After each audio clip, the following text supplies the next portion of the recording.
अगली अभिक्रिया जो है हम OH समूह के विस्थापन के कारण पढ़ने वाले हैं। सबसे पहले हमारी अभिक्रिया हो रही है एसिटिक एसिड की, जब अल्कोहल से क्रिया कराई जाती है डाइल्यूट H2SO4 की उपस्थिति में। इस अभिक्रिया को एस्टरीकरण कहते हैं। ये वाला OH किसका? अल्कोहल का। ये कभी होगा नहीं, अल्कोहल का H निकलेगा और एसिड का OH निकलेगा। एसिड निकालेगा OH और अल्कोहल निकालेगा केवल H। इसको सुधारेंगे आप यहाँ पे और आपको CH3COH और C2H5OH बनेगा और H2O प्राप्त होगा। इस क्रिया का नाम एस्टरीकरण है। उसके बाद फलों के जैसी गंध आएगी।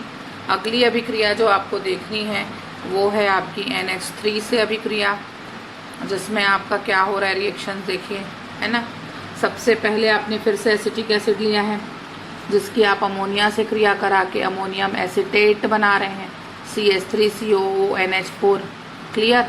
और CH3COONH4 बनने के बाद जो परिवर्तन हो रहा है वो हो रहा है फिर से इसको CH3COONH4 जो बना है उसको आप हीट कर दोगे तो यहाँ ये एसिटामाइड में बदलेगा CH3CONH2 में और जल निकाल देगा। और फिर इसको गर्म करोगे P2O5 जो निर्जलीकरण का काम करता है, तो वो H2O निकालेगा और आपके पास केवल C और N रिमेन रह जाएंगे, तो ये बन जाएगा साइनाइड। मतलब ये लंबा रिएक्शन हुआ एक प्रकार से। आप पहले अमोनिया से एसिटिक एसिड की क्रिया करा रहे हो तो आपको अमोनियम एसीटेट मिल रहा है। उसके बाद आप दूसरे में करा रहे हो, अमोनियम एसीटेट बना, अमोनियम एसीटेट को निर्जलीकृत करा रहे हो तो आपको एसिटामाइड मिल रहा है, और उसको भी निर्जलीकृत करा रहे हो तो आपको मेथेन साइनाइड मिल रहा है। क्लियर। अब आगे आते हैं अपन। ये बहुत फैमिलियर रिएक्शन है। एसिटिक अम्ल की आप पहले PCl3 से क्रिया करा रहे हो, तब आपको एसिटिक अम्ल का 3 मोल लेना था, तो आप क्या करेंगे CH3 के साथ 3 Cl और 1 CO जोड़ देंगे, 3CH3COCl बनेगा और H3PO4 बाहर निकलेगा। उसी तरह से यहाँ क्रिया कराएंगे तो CH3COCl बनेगा प्लस POCl3 बाहर निकलेगा प्लस HCl भी निकलेगा। ये PCl5 से क्रिया है। तीसरी अभिक्रिया SOCl2 से है, जो CH3COOH की जब SOCl2 से क्रिया कराई जाती है तो CH3COCl बचता है। ये वाला SO और ये वाला O SO2 के रूप में निकल जाएगा और एक HCl के रूप में निकल जाएगा। इस तरह से ये अभिक्रियाएं संपन्न होंगी। अगली जो अभिक्रिया है वो निर्जलीकरण की क्रिया में आप 2 मोल एसिटिक एसिड को P2O5 की उपस्थिति में क्रिया कराएंगे। ये जल का एक अणु निकलता हुआ आपको दिख रहा है और ये बनेगा CH3CH3COCO और वो जिसे आप एसिटिक एनहाइड्राइड कहेंगे।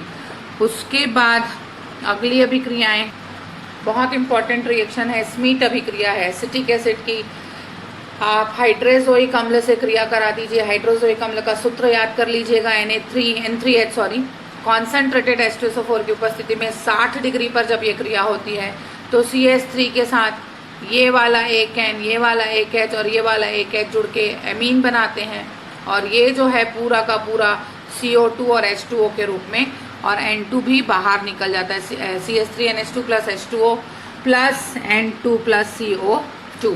इस तरह से ये अभिक्रिया कंप्लीट होती है।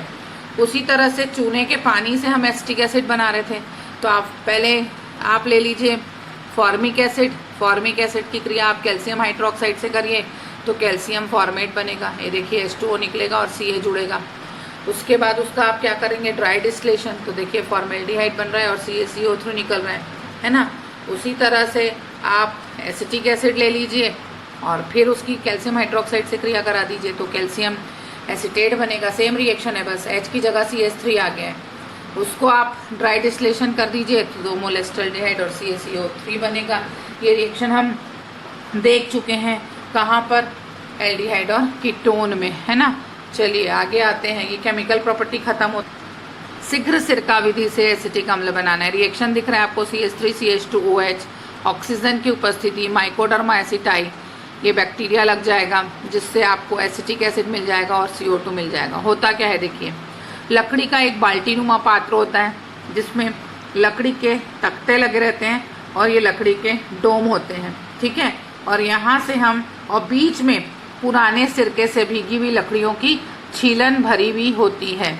इसी पुराने सिरके से भरी हुई लकड़ियों की छीलन के बीच बीच में वायु प्रवाहित की जाती है, जो बैक्टीरिया उत्पन्न होगा यहीं पे, जिसे हम माइकोडर्मा एसिटाई बैक्टीरिया कहेंगे। यहाँ से हम तनु एल्कोहल डालते हैं जो इन छिद्रों से होकर नीचे गिरता है और इसके संपर्क में आता है।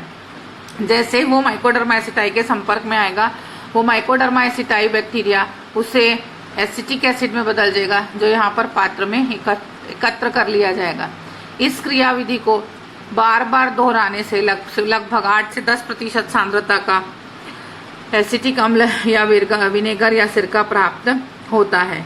ये बहुत इम्पॉर्टेंट विधि है, इसको बहुत ध्यान से आप पढ़िएगा, ठीक है।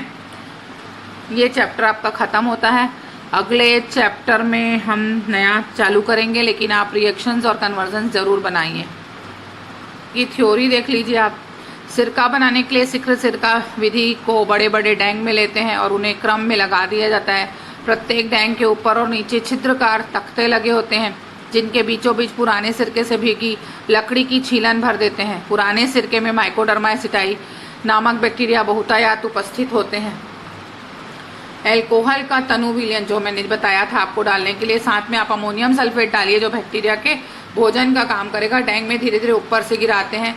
जैसे ही नीचे से हम वायु प्रवाहित करते हैं, ethyl alcohol Mycoderma aceti bacteria के संपर्क में आकर ऑक्सीकृत होकर एसिटिक अम्ल में बदल जाएगा, तनु विलयन के रूप में प्राप्त होंगे।